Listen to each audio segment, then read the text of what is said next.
Okay, I think we're going to get started. So, well, it's my great pleasure to introduce to you Professor Harvey Goldstein, and we're very, very fortunate to have Harvey present for us today. Harvey and I go back quite some time, don't we, Harvey? 30 years, yeah. 30 years. And so it's really good to reconnect and also to have somebody of Harvey's calibre here talking to us about the role of statistics in social science, some reflections on evidence and action. And Harvey is a chartered statistician. He's been joint editor of the Royal Statistic Society's Journal, Series A, and I actually met Harvey, who was and still is executive editor on the Assessment in Education Principles, Policy and Practice Journal. And he's now also a member of the Society's Council of Royal Statistical Society, that is. And he was awarded the Society's Guy Medal on Silver in 1998. Maybe you can tell us a little about that, Harvey. He was elected a member of the International Statistical Institute in 1987, and he's a fellow of the British Academy. So as you can see, he comes to us with quite some professional and academic experience, and he is internationally renowned for his work in statistics. So without any further, and you can have a look at his website to see his numerous publications and also presentations, but without further ado, I think I'm going to hand over to you, Harvey. And we decided that what we would do today is that, and some of you will know that what we're trying to do in the faculty is build quantitative research capacity and also a more focused approach to the use of statistics in research. A lot of us are very much focused on qualitative, but quantitative research is equally important. And that came to light for me when I was working with Paul Shield on a major evaluation and realised the importance of working with others in other methodologies. So thanks again, Harvey. I really appreciate the fact that you've taken the time to come and join us today and really look forward to your talk today. So it'll be conversational, ask questions. Harvey's going to talk for about 40 minutes and then we're going to open it up for conversation. And as he said to me, it's not the quantity of the number of people here, it's the quality of the conversation. So have some questions for him. Thanks very much, Harvey. Thanks, Val. Well, it's all going to be downhill from now on, I'm afraid. Thank you very much, Val, for that introduction. I'll try and live up to it. And thanks very much for inviting me. Previous time I was here, I also gave a talk, but what really I remember about the previous visit here was 3 very pleasant days by the swimming pool at the Talia Beach Resort with you, Val. So hopefully we can repeat that someday. Okay, although, as Val said, my discipline is as a statistician. Statisticians these days, like other researchers, are encouraged to get involved in politics and policy making, and much as we resist it, possibly, we can't help it. And what I'm going to be talking about today are some kind of reflections over the last kind of 40 years about the way in which my work and similar work from colleagues has interacted with educational, mainly educational policy. And I'm going to kind of throw out a few ideas. Not that I have any really definitive answers to the kind of problems I raise, but hopefully this will stimulate some discussion and move things in a particular direction that I don't think we've been moving in very much up to now. So here we go. And as you can see, I'm actually here at the Australian Catholic University working for 6 weeks at the Learning Studies Institute in Australia, doing research and analysing Australian data, which is very interesting, including some of the NAPLAN data, but we haven't quite got our hands on that yet. So the first slide is some quotes. A lot of this is going to be based on UK experience, so excuse me from that. And I think the first bullet point there is probably universal, certainly in the English-speaking world, that governments actually like people to think that they're basing their policy on evidence. This probably has been the case for the last 10 or 20 years. Whether or not they do is another matter, but they like to claim that they do. And on the other hand, many of those involved in producing that evidence, the researchers, actually are quite cynical about this, very skeptical. And there was a survey in 2006 by Times Higher Education, and that found that most academics, about 80%, actually didn't really believe governments when they claimed they were actually on evidence. So there's two quotes here. One from Michael Rutter, who's a very well-known behavioural scientist, who's quite clear that government doesn't want evidence, and only when it fits in with their plans do they quote it.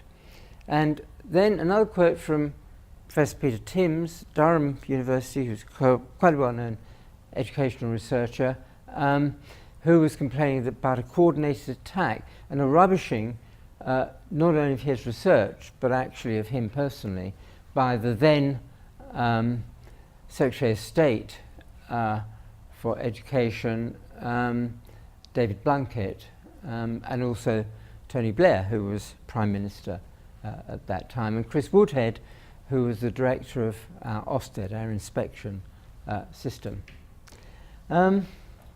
So let me just make some preliminary comments on this. My view is that Rutter, who I think is expressing a very personal kind of feeling here, because I think some of his evidence he feels has been badly misused by government, certainly has a point, although I think it's probably a little bit exaggerated, seen from a particular perspective. And Tim's claim that actually the government is bullying, essentially. It's using its influence to assassinate the messenger, the researcher. And again, I think that's a little bit off track. There's something in it, but I'm going to come back to this. But the other thing, as I say right at the bottom, is that if you read what those two researchers say, there's, in their minds, no question, no doubt about the validity and the value and the quality of their own research. And I'm going to return to this issue as well. Okay. So we might ask, I think, in this whole kind of debate about policy and what frames it, what motivates the governments. Now, Rutter's accusing government of spin, that actually it's just rhetoric and they don't really mean it. Tim's accusation, of course, is much more sinister. It's about attacking individuals. Yet, and here's the first caveat about this. I've looked at Tim's research, similar to some research that I've been involved in, and it's research on homework, and it's research on, and what he basically found was that, or claimed to find, is that more homework was not associated with greater achievement in schools. This was contradictory to the then current government policy, which was promoting homework. And what Timms is saying essentially is that they didn't like the results of my research and therefore they attacked me. However, if you look at the research, actually it's not very good research.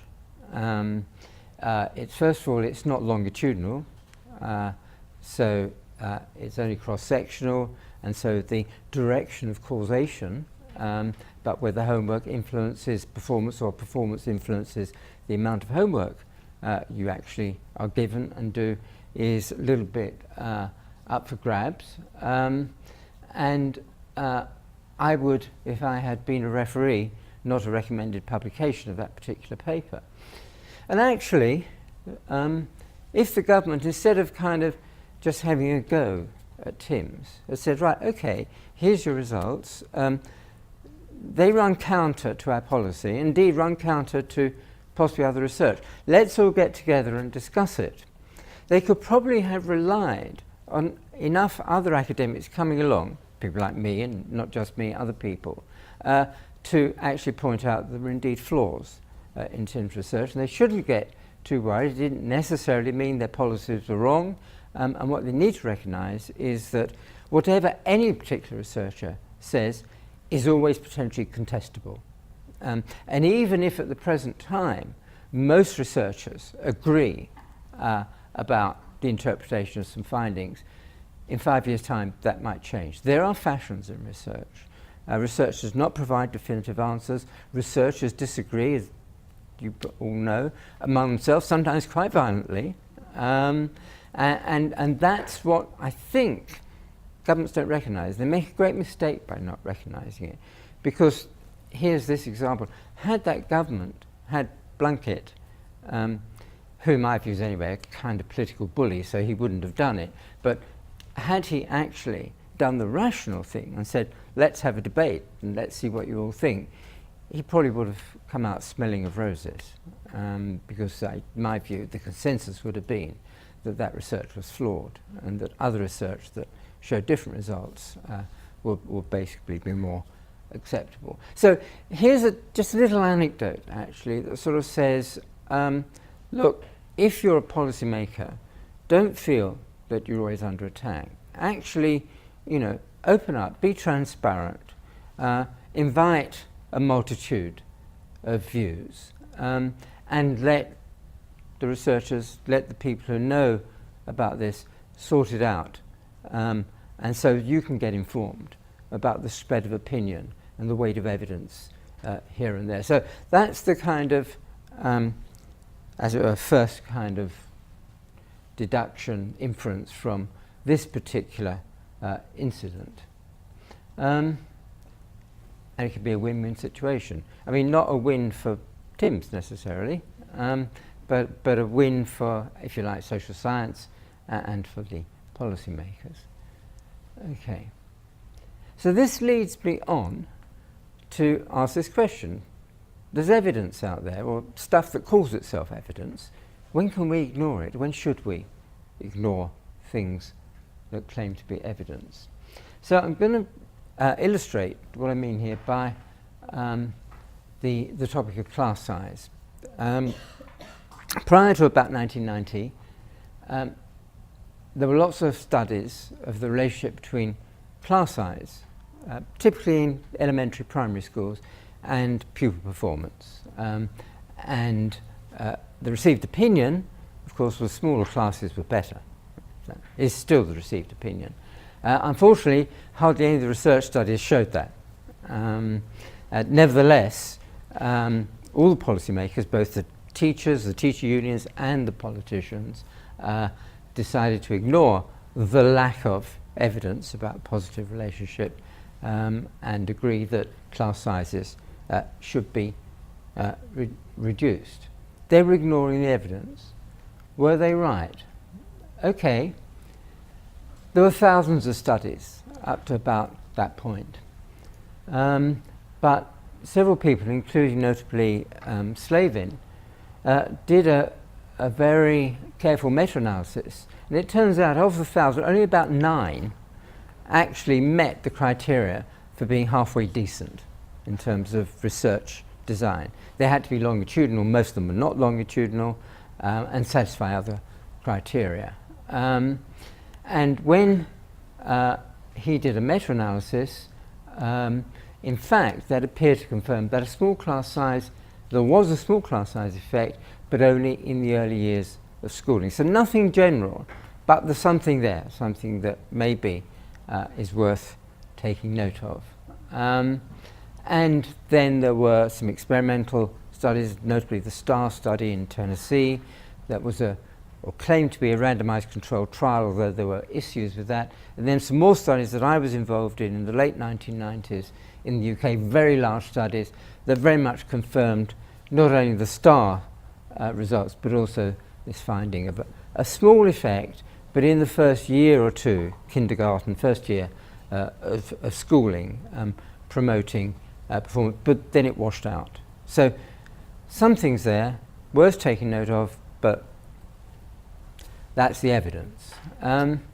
So, what's the moral? Well, I think one moral is, first of all, evidence varies in quality. You need to understand the quality of the evidence.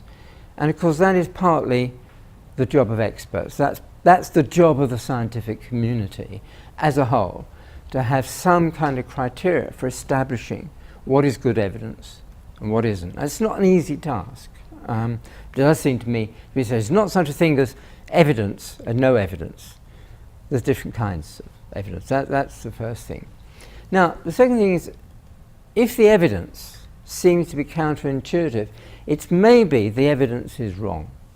The evidence is bad evidence. It's based on bad studies, poorly designed studies. Maybe it's bad for reasons we don't understand. Maybe there's something fundamentally wrong with the evidence that we don't understand. It seems to be giving us something counterintuitive. Now, actually, if you're a good scientist, that indeed is the thing you should be on the lookout for. That when a result comes up that actually runs counter to your intuition, of course your intuition hopefully is based on other evidence, you need to be skeptical of that. You don't just accept it because it comes labelled as being respectable. You always need to question it. So this notion of evidence running counter to intuition and intuition trumping the evidence is not a silly, fanciful thing that politicians might come up with to kind of escape from taking notice of the evidence. It's actually, I think, a genuine rational reaction to what might be going on out there. So that's really the major first point I want to make. It's more nuanced than a simple, we believe the evidence, we don't. It's not as straightforward as that.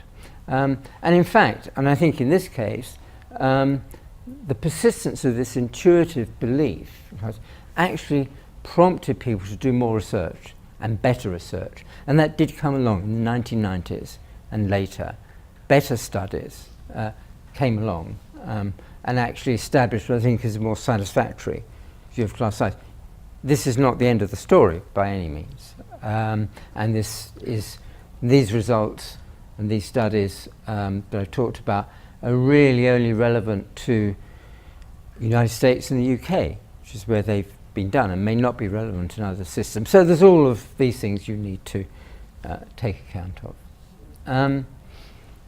Then finally, this is another thing that I was being involved in, but it sort of illustrates the same principle.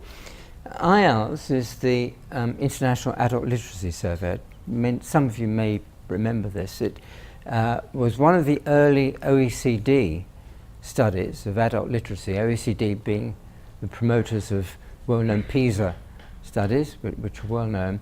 But IALS was in the 1990s, and there were 9 countries where they did surveys of adult literacy, mainly European, not entirely. And it turned out that France had the worst adult literacy rate, and some of the other countries were Eastern European countries like Poland and so on. And the French, as you might expect, rejected this evidence. This can't be true.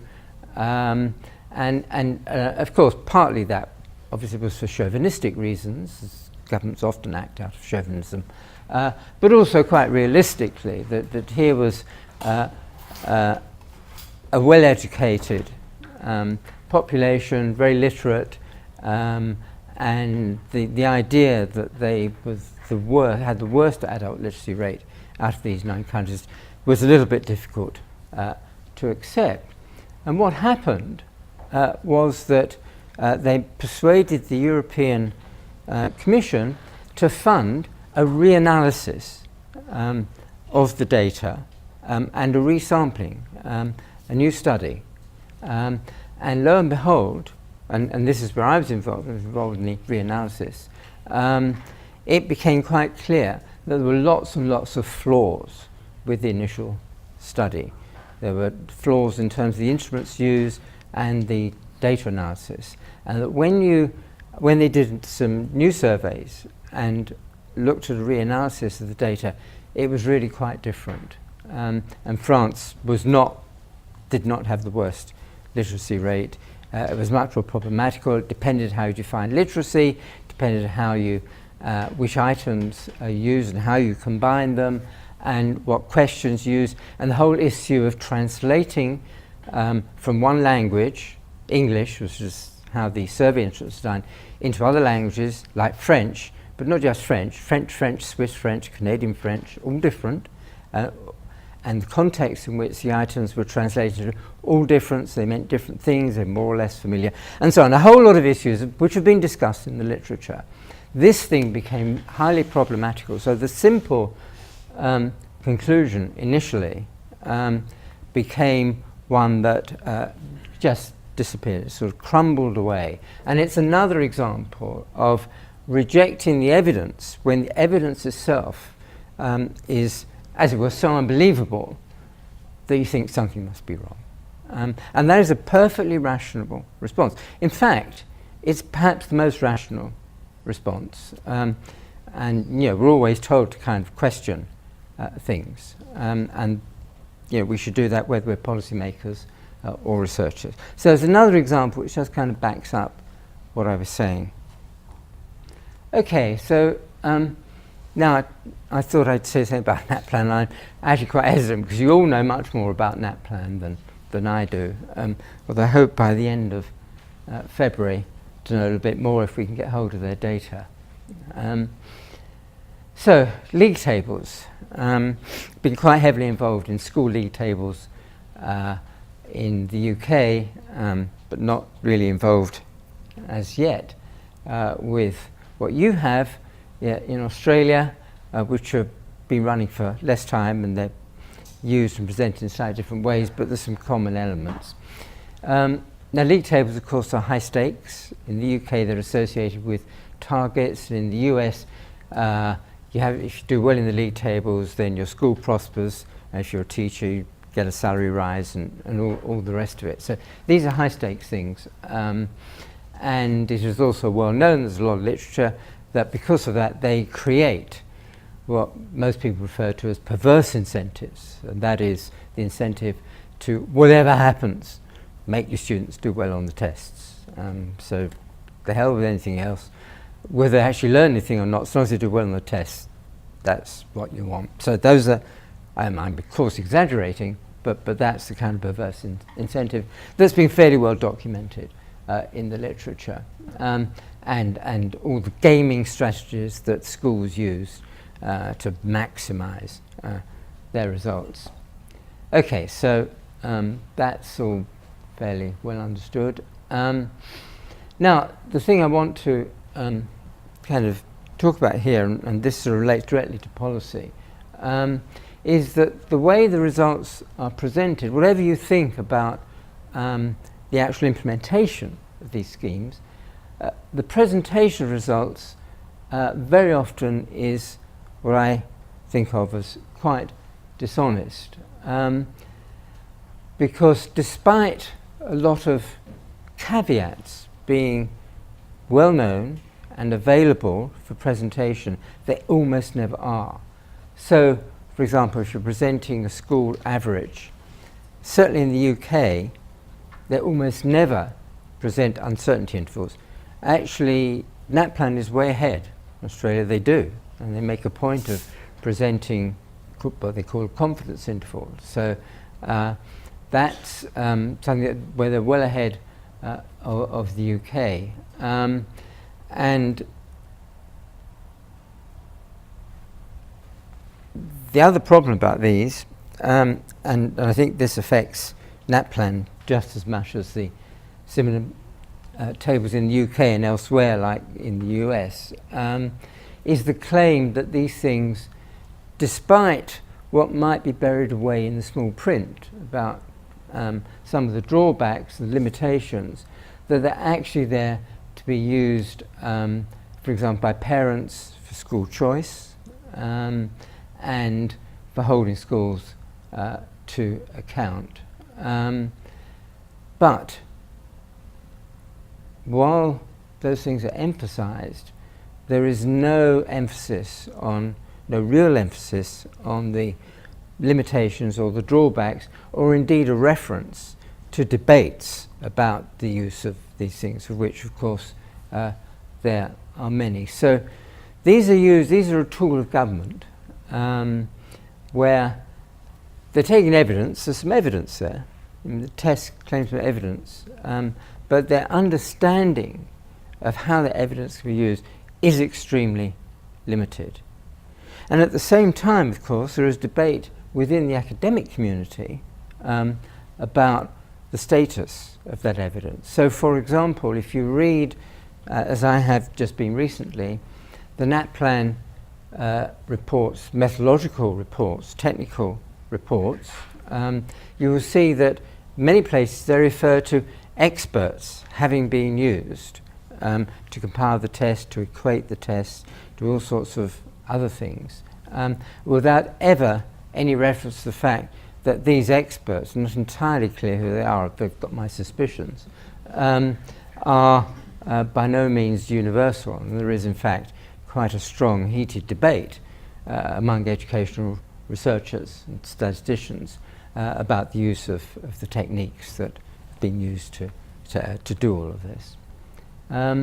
So I think this is an example of where it's not just that policymakers are not using evidence, they are using evidence, is that they are, in this particular case, choosing to select what they want to use and ignoring the fact, the wider context, that these things are indeed contestable and are contested without giving any kind of reference to those kinds of debates.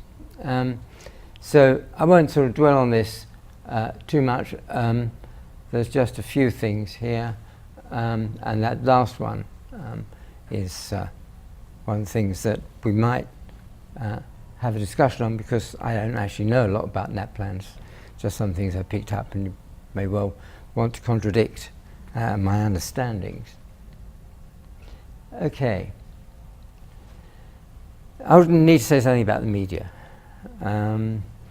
And talking about England, none of the media, absolutely none of them, neither the broadcast media, the BBC, nor the newspapers, including the serious newspapers, ever mention the uncertainty surrounding school scores, whatever they're presented.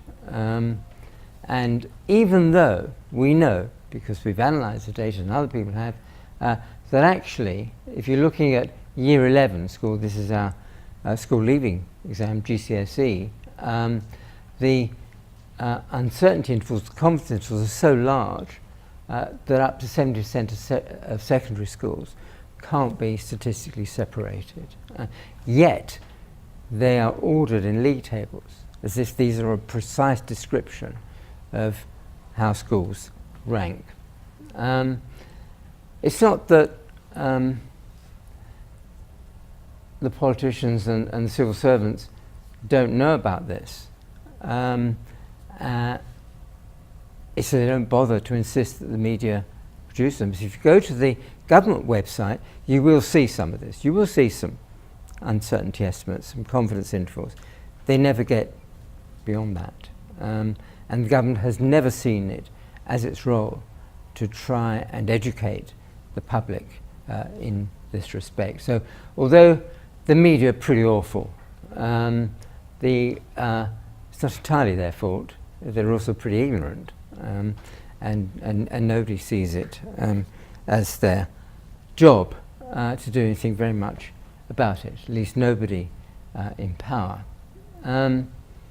So again, another bit of evidence, again something that we've been involved in, is that actually when you look at these results, not only are schools not separable, but they can't really be used, for example, for parents choosing schools. Too much uncertainty surrounding them to be of very much use. And that is essentially where the evidence, I think, currently is, although that is contestable, and there are some people who would disagree with that. But it is a debate that can be held, and there is, I think, a lot of evidence now available around that. But it's not convenient evidence, and like Rutter earlier on, it is, I think, an example of where policymakers choose to ignore certain evidence, and certainly choose to ignore having a debate about that. And I think this is also a bit of a worry, that there is a real lack, I think, out there, and I suspect this is probably true in Australia as well, of some basic statistical understandings that when you kind of measure or test 20 children in a school year and quote the mean, that this is not something that is a precise number or value. It is an estimate of some underlying quantity that may reflect, at least in part, what's going on in the school, the quality of learning. And that's about it. So this lack of kind of statistical understanding of what these numbers represent, how you should treat them, and the fact that if you were to do it the following year and the following 3 years, you get tremendous variation. The fewer the number of pupils that you're testing, the greater the variation the school means. And this is just elementary statistics, but it's a very poorly understood concept, and people treat these numbers as if they're precise representations of the quality of education in the school, irrespective of whether there are other factors influencing them, prior achievement of the pupils, and so on.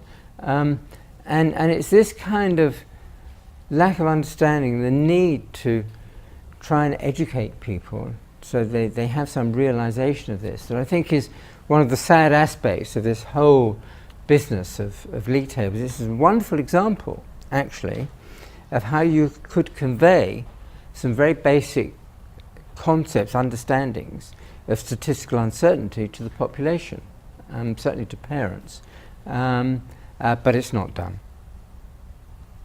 Okay, so finally a few kind of reflections after giving you all these examples. I'm actually a fairly pessimistic person myself, and I'm not sure things are going to improve, but nevertheless, I have to pretend they do, or they will, and one does need to seek some mutual understandings. And I actually do think that as researchers, we need perhaps to be a little bit more humble. I mean, all of us. And we may think that the work we've done or published is good. Some of it probably is. But not everyone's going to agree with us, and our peers would not always agree with us. And that understanding of social science and educational science is, I think, very, very important. And we shouldn't say it's us who have the truth and them who don't. It's much more complicated than that. So that's the first kind of reflection. But I do also think that government, the people with power, need to be more transparent, and their advisors do too. And often it can be to their advantage. And I think, maybe we can try and persuade them also that it can be to their advantage, and that might encourage them. The other thing is, and again, it's a slightly different point, but it's this point about research independence. Increasingly, I think, it's certainly true in the UK, and I don't know about Australia, governments are funding research according to their own particular programs. And I think they need to realize that in the long run, that's pretty disastrous. That what you need to do, if you want good evidence to emerge, is to encourage diversity and independence of researchers, even when it tends to undermine your own policies. But in the long run, that's what you need to do. And I think there's a rather worrying tendency at the moment for policymakers and research funders to see things in rather narrow terms of funding research that's going to impact on their usually very short-term agenda. And again, this notion of a win-win situation, I think, is important. That we need to persuade the guys out there that that's possible. I don't know what to do about the media. except that maybe the internet is going to change things. Maybe Twitter and Facebook and all the social media are already changing things. There are lots of problems with them, really lots of problems. But the control of the media, the traditional control of the media, the people who control it obviously have their own agendas, and they are a problem. They're there to sell newspapers, in terms of broadcast media, to satisfy advertisers and all the rest of it. And they are still the most important channels through which people get their information. So I'm not a media person, I don't know how you deal with that, but I think it's a really serious problem. And finally, we should recognise our fallibility, and also recognise that policymakers and governments have their own criteria, that as well as kind of wanting to listen to good evidence out there, hopefully, they do have other constituencies, they do have other constraints on how they can act. But again, I think this is transparency is the name of the game. Opening it up, being honest about it is in the long term the best way to go.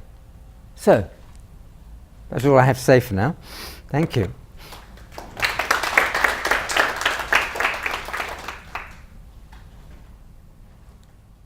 Got to use this, Harvey, because it's actually being streamed at the moment, and there are some colleagues who are out there listening. So I'm sure there are. Thank you so much, Harvey. That's been really stimulating and very, very apt for our aim here at QUT, I think, because one of the aims of the Executive Dean is to actually try to educate and to develop that competency and capability in understanding the statistics and how we might better use that in the social sciences.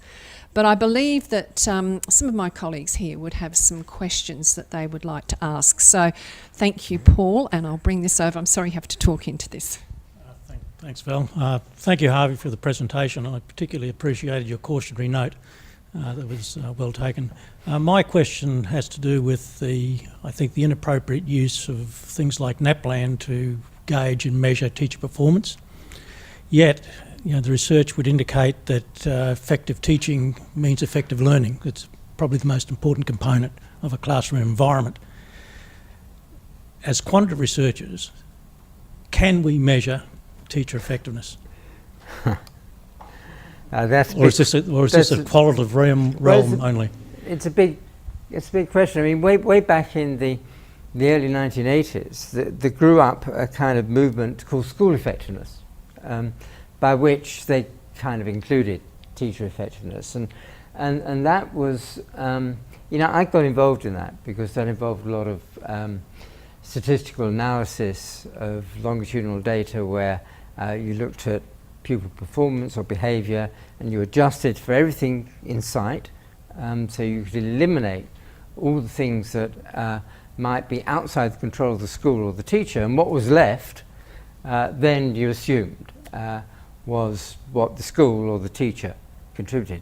One of the problems is, of course, that most of the data came at school level rather than at the teacher classroom level, and in the United States that's been taken a lot further because their data is very often available at the teacher level. So there's a big industry in so-called value-added modelling of teacher effects, and that has led on in some cases to actually linking so-called teacher performance, in other words, what's left after you try to eliminate everything else, to things like teacher promotion and even pay. So my general comment on all of that is that, and I think this kind of applies to a lot of the statistical modelling we do, that we try very hard to think of all those things that might be affecting, let's say, the relationship between teaching or quality of teaching or characteristic teachers and what the pupils learn, because lots of things are confounded with that. But at the end of the day, when we've done all that, we're limited, we're constrained by the data we've got available, which includes the measurements we can make, and in particular, do we know enough about individual pupils? Do we know enough about, for example, selection, so that it may be that certain kinds of learners are attracted to certain kinds of teachers, and that's why their learning appears to be associated with the characteristics of teachers. But it's nothing to do with what the teachers do. It's to do with the fact that pupils, the students, select themselves to be associated with those teachers. And at the end of the day, when you try to kind of account for all of that, in however sophisticated a statistical environment you work in, what you're left with, you always have to be provisional about that. Here, this is indicative. We've screened out everything. Here we have a set of results that appears to suggest that this kind of teacher or this particular teacher is associated with better learning and so on. But that's not the definitive answer to the problem. That's kind of as far as we've got with the available evidence, with the available data. Sorry, I'm rambling on a bit, but I'm talking very generally, but I'm not sure whether I've really got to the nub of your question. Because I was leading on to another question, yeah, okay. Which has to do with that. Is this perhaps an argument for bringing together the qualitative approach of looking at those sort of environments and the quantitative approach and figuring out an effective way of bringing those two types of evidence together in a way that's acceptable to people? I think it is. So let me tell you about some work we did around about the year 2000. We had one of our English local education authorities, and in those days local education authorities did control education. They don't anymore. That power's been taken away. And this was an authority, a big authority in the south of England. And it was a group of primary school, elementary school heads that called us in to help with the local authority. And it was the beginning of the league tables of primary schools. And they had very good data in this local authority. And we were able to analyse it. And we were able to do the sort of thing I was talking about. We were able to look at children's test scores at the end of primary school. And we were able to adjust for things like selection factors. So we had some estimates of their performance and achievements when they started primary school. Not very good, but we had evidence on their social background, we had information about teachers and schools. So we were able to do our sophisticated multi-level modelling, and we came up with estimates for each school. So we had essentially league tables. So looking at maths or reading, we could have rankings of all the schools, having adjusted for all the things we could think of. And then what happened was that these results went back to the local authority. The local authority then went back to the schools. They looked at them, and if there was a school that appears to be doing particularly badly, for example, in mathematics, on these adjusted league tables, school inspectors would go and talk to the head teachers and to the heads and the teachers and point out where they were in the rankings, not naming any other schools, and say, look, here's some prima facie evidence that something may be going wrong in your school. Explain it. And then there would be a discussion, a qualitative discussion. It may turned out that actually this was a small school and the maths teacher was ill for a term just before the kids took the test, and the kids suffered. Well, it's a reasonable explanation for why they appear to do rather badly. Or if they did very well, it might be because they drafted an extra teacher or some special extra provision. In other words, they were using the quantitative results, what I think was a quite appropriate way to feed back as a bit of evidence, a part of the evidence, to try and encourage schools to improve, to reflect and think about what they were doing, to explain the results, if they could, in a non-threatening way. And the point about this was, but these were not published. These were simply used as formative assessment instruments, if you like, to try and encourage schools to reflect themselves. And in my view, that's about the only thing you should ever be doing with these league tables. You know, the whole NAPLAN thing is, I think, as a kind of exercise to hold schools accountable publicly, to promote parental choice, is a smokescreen. It doesn't work. We know it doesn't work. It's too unreliable. But there's something there. There's some evidence there. So let's use it, but treat it as a kind of screening instrument, non-threatening. And that's the best way to use that particular bit of evidence. We've been arguing this for 20 years. I don't know anywhere in the educational world where it's done, except it's done in other spheres. So, if you're a metro engineer, you're an engineer that works on underground transportation systems, what I mean, you will have access, if you're senior enough, to accident incident figures all over the world, for all metro systems in the world. Now, I don't, you don't, these are not public.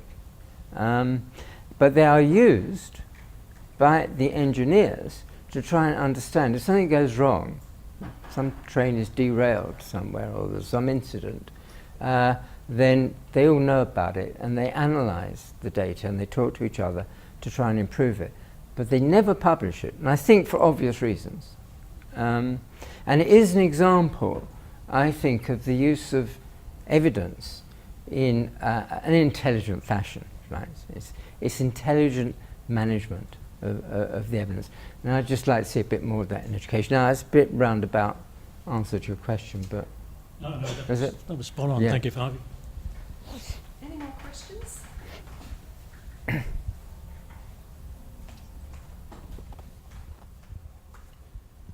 Thank you. I'm just going to follow on slightly from Paul's question and what you've been talking about, which is that in schools I've seen that there's a rising number of teachers who are required to work with effect sizes and sort of prove their own effectiveness. And I'm going to also go back to something you said, which was that very basic statistical understandings are missing, and that I just reflected on that also having a small amount of statistical understanding is dangerous.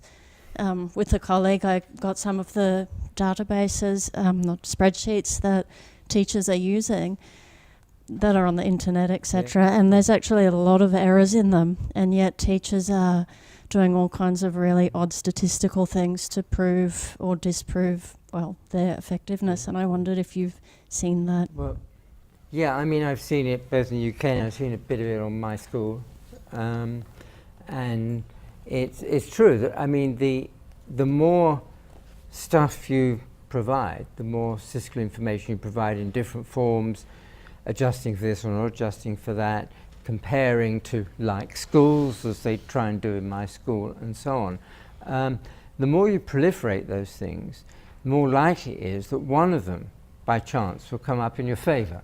Okay, so you're playing the gaming tables, and every now and then you win. Okay, now, like the gaming tables, you're at liberty to choose the one case where you do win and promote that. And I think that's right. I think there's a real danger in that, and that's part of the whole gaming process. So that and you can't blame teachers in schools. And put people in that situation where maybe their livelihood or their future depends on this, then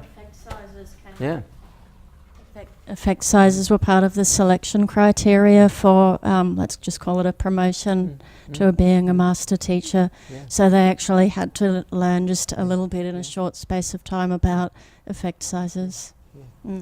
Yeah, I agree. I mean, I thought it would be a very nice thing to do, except you could never do it, is to award an annual prize for the school that had the most inventive way of using these league tables, with breaking the rules and gaming it, because you couldn't do it, but it would be a nice thing to do, I think.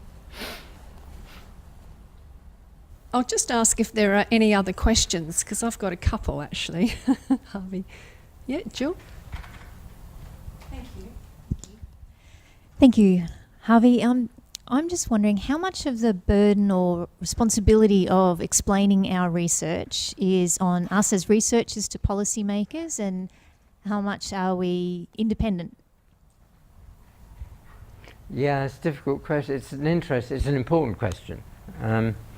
I don't know. I mean, there is, as you know, that a lot of pressure on academics and researchers to take part in the policy-making process. So we're all asked to, at least I don't know so much about Australia, I suspect it's true here, but in the UK certainly, we have to make out a case for how much impact, I mean this is a crazy thing to do, but how much impact our work has on policy. I mean, as soon as you start thinking about it. And to get involved in policy. And I think that worries me because it does actually, I think, undermine independence because you get too involved with people that are using it. And researchers ought to be encouraged to be independent and not, and in my view, I mean, it may sound strange, not to get involved in policy. I think there is a role, maybe not for every researcher, but for many researchers to stand aside from that and to do research for its own sake, if you like. And that's an accepted principle in other areas of scientific work. So why shouldn't it be in social science? But we've been moved away from that. That used to be much more the case. And I think that's actually also, and I just think you have to resist it. I'm interested because there is that push to be a public intellectual, and you mentioned Twitter before and that idea of making research bites available. You've mentioned one, I guess, danger of just taking a bite without the background. When you're talking about believing in rationality and logical debate and transparency, as a pessimist, do you have hope that rationality and transparency can happen when we're getting that sort of research information in bites? Well, yeah, I mean, I'm schizophrenic about this. Emotionally, I'm a pessimist, but that's not rational. Well, it might be partly rational because I think the evidence is in favour of pessimism rather than not. But but actually, you can't professionally take that view. Otherwise, why are you doing it? So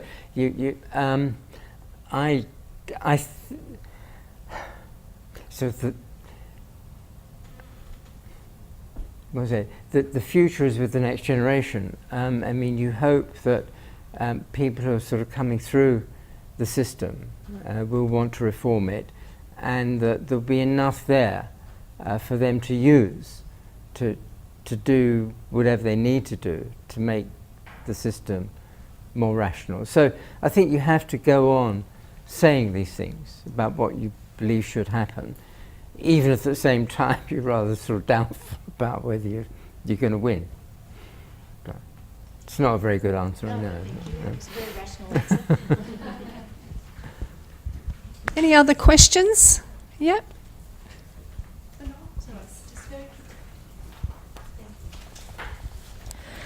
Hello, Harvey. I'm interested in terms of teacher education and the knowledge that our teachers should have of data and how to use data intelligently. So we've heard they can't have your knowledge, obviously, but not enough also causes problems. So where's that nice happy ground that we should be putting our teachers out there in the field? Yeah, I think it's an interesting question. I haven't I used to work at the Institute of Education. I used to sort of teach on kind of master's courses and teach people who are trained to be teachers and teachers who are coming back for professional development. And I always thought that it was possible, even with people who didn't have a strong numerate background, to convey some basic ideas of uncertainty and so on, to give people enough understanding so they could critically evaluate things like the league tables and so forth. And I'm still convinced you can do that. I think we did succeed in doing it. If people are prepared to put in enough time to listen, then I think it's possible. And I've actually, from time to time, even for example, spoken to parents groups in schools and explained some of these concepts. there isn't a problem. People can understand. They're not difficult concepts. You don't have to use Greek symbols to get them across. You can explain things in pictures and diagrams. And now that we've got very nice kind of graphical possibilities online, you can do lots of things remotely.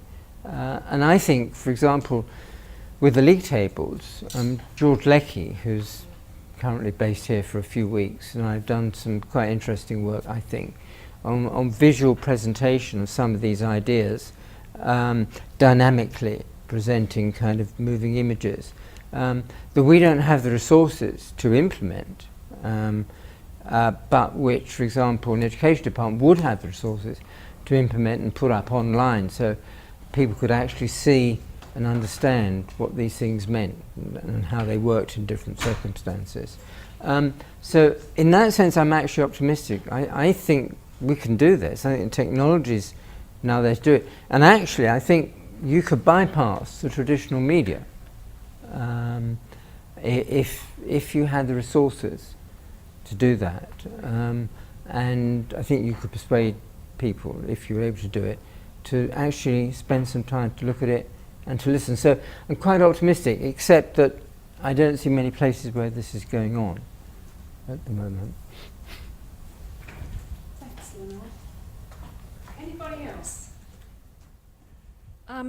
Harvey, I've got a question. I'm conscious that you've been standing for an hour. Do you want to sit down? You're fine. Yeah, might as well. Yeah. I was really interested in what you said in terms of the reflections for debate, and you may be aware that here in Australia we're not going down the path, particularly as has been the case with the REF in England, in other words, our ERA. It was just announced last week that we wouldn't have case studies.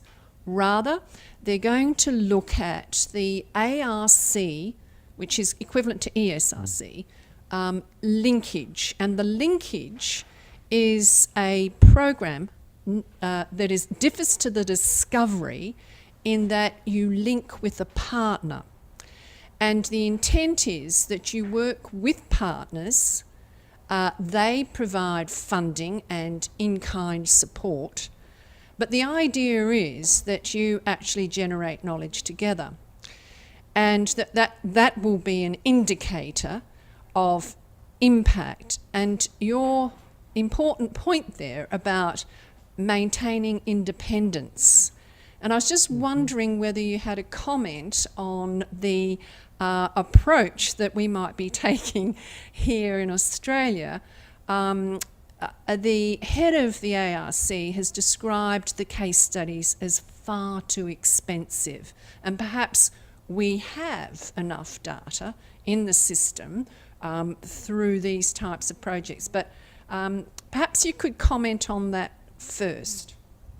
Yeah, I don't know enough about the proposal or how it would work, but I had thought in the previous one that ended last March that you were using citation counts and relying quite heavily on that. Maybe I'm wrong. Depends on what discipline you are. So ERA at the moment is citations for some, peer review for others. Right. But impact is a proposed measure that they may include in ERA in the future. Yeah. Or may not, and that would be something separate, not academic impact, but actually impact in the community, impact on policy, on practice. Yeah.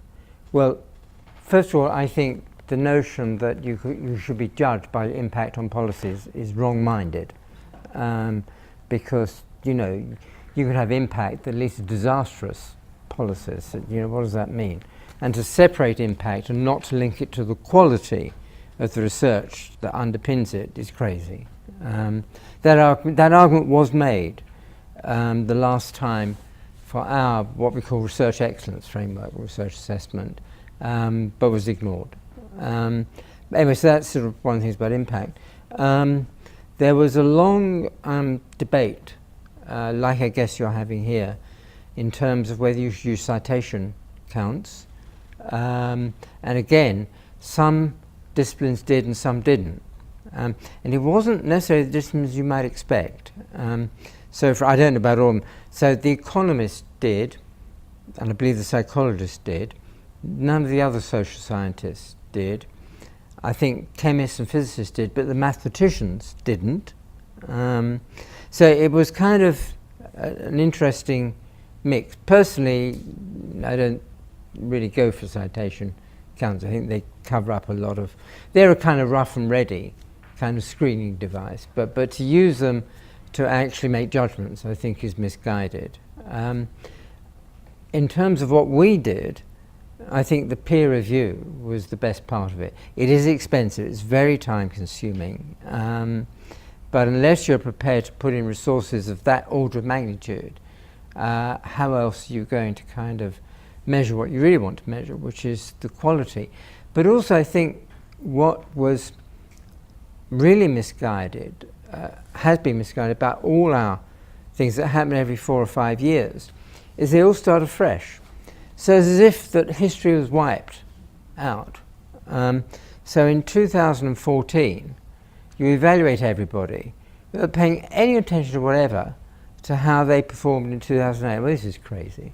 You're throwing your money away. You've got all this information you collected the last time round. By and large, they're the same institutions. By and large, they're the same people. They move around. They change. What you need to do is to actually simply update what you had before. And that is a relatively inexpensive thing. So if you spent the resources you have now, this current time, actually just updating what you had last time and modifying it and improving it, there'd be a much better use of resource. But they have this strange idea that you have to start afresh. I don't know why, every time. This is not the case in any other field you can think of. You know, knowledge is cumulative. Well, in our era this time, we're using publications data that was submitted in the last era, so it's half and half. So there is some from the previous, and some new. But you're not using the judgments you made in the last era. We can or can't. We can change it. Okay, all right. Okay, fine. No, I think if you are, that's fine. Just building on this. Making changes to what our previous submission was in parts of those publications, yes. But we're a peer review discipline as well. Education, it's our field of research code is peer reviewed, so citations aren't used in our assessment. Yeah. No, I think, if you're going to do it, I think you have to peer review. I mean, after all, as a discipline, we rely on peer review. That's the basis for well, theoretically, that's the basis for any discipline progressing. It's the only mechanism we have. Poor as it often is, we should be using that. I mean, that's the best thing we've got available. Citation counts are too primitive. And other things, I mean, Val, you talked about using the Research Council information. We've looked at that. I looked at that with our ESRC Research Council UK, and that doesn't really work. There's kind of a lot of reasons why it doesn't work, but it's not and it wasn't, in the end it wasn't used, it was rejected. It's too difficult to use that. But I don't know whether that's the same case. Yeah. It'll be interesting, Harvey, to see how it plays out. Harvey, the other question that I have relates to actually building research capacity. And it's clear that the design of the research is absolutely fundamental. To what extent, and I think that, from my own perspective, it's been really helpful to work with those who are quantitatively minded to help me really come to grips with some of the issues. But in terms of design and building capacity, the strategy here is that we've got some quant fellows. And to what extent or how do you think that it would be best to support early career researchers, higher degree students, in terms of some of the fundamental messages that you've given today about having some statistical knowledge that could help in terms of design? Send them to Bristol for a year. Well, perhaps you might be able to come here on an ongoing basis, Harvey, Yeah, I'd together like to do with that. George. Yeah. No, I should be here. I have a contract with ACU that brings me here 6 weeks every year for the next 3 years. So, it's a good point, and I think it's very important. I mean that how we do it. I don't know. I mean, you know, the obvious answer is throw money at it, give people incentives. I mean,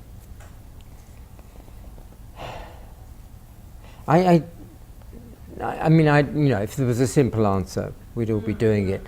I mean, slightly at a tangent. I mean, one of the things that was difficult. I mean, you will know because you were at the Institute of Education in London when I was at the Institute of Education in London. And one of the problems for quantitative research was actually a lot of hostility toward quantitative research from people who didn't do it. I don't want to go into the reasons for that. I think there are reasons. And I think it was very unfortunate. I think and that was not just in education, I think it was among a lot of social sciences. It may not be so much an issue here, but I think it's very unfortunate. And it's very unfortunate for the students, for the new researchers, to see their elders quarrelling in this way. And I, you know, I'm a quantitative researcher, but I hope I don't go around belittling qualitative research. Tell me if I do. But I do think I saw some of it the other way around. And I just think we need to respect each other's disciplines more and try and understand them more. I mean, you know, I know everybody pays lip service to this, but I think it's true.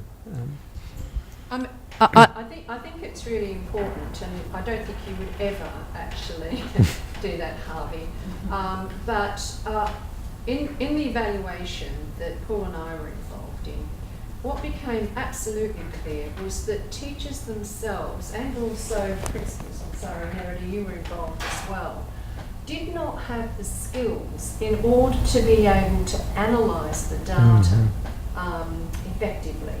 So in a policy environment where you have policy that is results guaranteed and you're actually focusing in on results, and also with the expectation that NAPLAN data will now be used by teachers, by schools, to help improve student learning, and yet you're not actually providing those skills at the leadership level or to the teachers, was a real problem. So that's another issue, I think, and it relates to Lenore's question about how do we prepare our pre-service teachers in terms of that capacity, because there's more data now available, as you probably know, in Australia than ever before. Yeah, I know.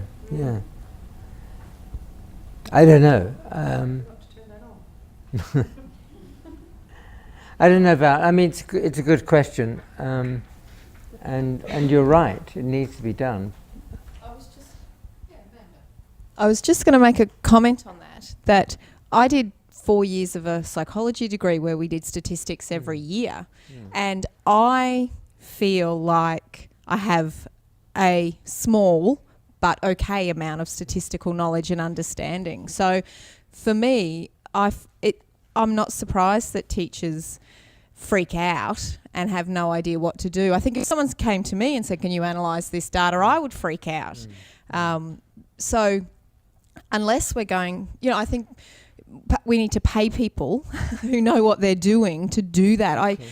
We can't ask people to do very complicated things when they have not had the training to do that. Yeah, and I think going back to one of the things I said earlier, I think the role of experts, so-called, is important here, and that I think the profession, the statistical profession, particularly the people who call themselves psychometricians, have a lot to answer for, because I think they have, in many cases, overcomplicated and over technicized the language and the presentation of educational data, things like sort of test scores, test construction, test equating that I mentioned, and all of this, have made it too technical and too beyond the understanding of people who are quite capable of understanding what's going on, but not at the level of obscure formulae and statistical models. And I think the profession has quite a lot to answer for. And I think, I think I understand why the profession, or some of the reasons professions acted in that way, for the same reasons that many professions prefer to keep their expertise within professional hands, and they draw up, produce walls so that our people can't have access to this arcane knowledge, and that's in order to maintain their own position as professionals. So I think there is some of that has been going on. I've written about this in the past. But I do actually think that many of the things that teachers, for example, need to know are not obscure, given the willingness to sit down and spend a bit of time to understand them. That's perfectly possible. They can be presented and explained in ways that are understandable, and there really aren't any excuses. So it's all possible, I think. It doesn't happen very much, or only in kind of isolated places. But I think the only other thing to say is that it's all very well. It's like kind of learning at school. You forget most of what you've learned. Actually, it's when you're motivated to understand something that learning is best had. And so I would put great stress on continuing professional development. Those are some of the teachers we had when I was teaching at the Institute of Education, who were really motivated because they were confronted by these things every day to understand. So that's where I would start, with going out to people who are confronted, who need to know about these things, and getting some time to spend with them to try and to explain it, or laying on courses and sessions, whatever. It's been some of your work, hasn't it, Terry? I've never worked with NAPLA and data, but I've worked with standard attainment tasks in the UK. And the principle I had at the time, the principle I just go into, do they still exist, standard attainment tasks? Yeah, they're not called that anymore. Oh, they're not called that anymore, but you know what I'm talking about. They're just tests, yeah. Yeah, and depending on what score the students got across the 3 subjects, that was a predictor of what they would get at GCSE. How valid is that? And if they got a 5.0 in their SATs, then they would get at least a C at GCSE. And what our principal kept doing then was moving the 5 down to 4.7, down to 4.0, and things like that. So I'm just wondering, how statistically valid was all of that? Well, one of the problems with that is that, of course, there's an enormous amount of uncertainty surrounding those predictions. Yeah. And if you understand that, you don't do what you're saying they do. Yeah. You take all sorts of other things into account. You don't just rely on that. But you have to have an understanding of the uncertainty. And it's not difficult to convey that understanding. It's just that the publication of these things doesn't go out of its way to do that. Yeah. Put it in that way. Yeah. No, I've never worked with NAPLA and data, so I stay away from it, to be quite honest. I learned. Well, so we're hoping, Joy Cumming at ACU, are hoping we can get hold of NAPLAN data. So anybody here that has any kind of say in that, because one of the things we want to do is to look at the way it's presented in my school website, and present an alternative way that attempts to convey a better understanding of what's going on. Well, Dr. Judy Smead, she's probably got she would probably have access to a lot of that stuff, but she's in Japan at the minute, so. Right. No, we have applied. We are hoping to get access. Oh, okay. No, we are trying to do it. Okay, and I hope that before I leave, or maybe when I come back next year, we'll have access to the individual pupil data, not just the aggregate data.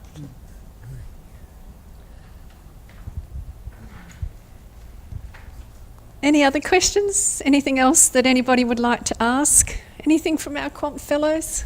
Any more? Sonia? No?